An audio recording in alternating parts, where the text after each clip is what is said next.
अब एगो रउआ सवे हरिवंश राय बच्चन के मधुशाला पढ़ले होखब, मधुबाला पढ़ले होखब, तनी हमार एगो दू चार छंद गपशाला में के सुन ले कि बिनई कुल चोर चिकारन के, बिनई कुल चोर चिकारन के, हर गांव नगर की बाणन के, सब चोरन की सरदारन के, बाकी ढेकी सब राड़न के, कृपा दृष्ट है अमरी पर हे गड़बड़ गुड़ के घंटाला, पोथी कर में हरखे रौरी जेकर नाम है गपशाला।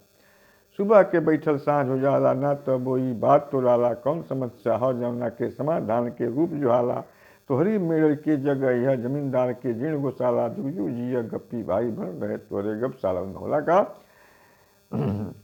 कि केकरा कितना धरती बाटे, केकरा कितना पड़ती बाटे, कौना का कितना पावर बा, कौन कितना जर्सी काटे, केकर भैंस पेनाती नहीं के, केकरा कितना दूध दुहाला, अप टू डेट कर तू बन रहे तोहरे गपशाला। केकर बेटी रही कुंवारे, केकर बेटा घूमे उघारे, केकर मेहरी मोह मोह बाहिनी है, केकर माई भैल जवारे, सबकर बैठल कर मुनीबी तोहरा खर्ची रोज हो जाला, जुगजू जी गप्पी भाई बन रहे तोहरे गपशाला। लेकिन पात पात से पात हो जाला, बातन में कुछ बात हो जाला, एक समय आवे ऐसन के ऊ नूतन सिद्धांत हो जाला, गप्पी लोग कहल जकरा के सही भल जगत में आला, जुगजू जी गप्पी भाई बन रहे तोहरे गपशाला।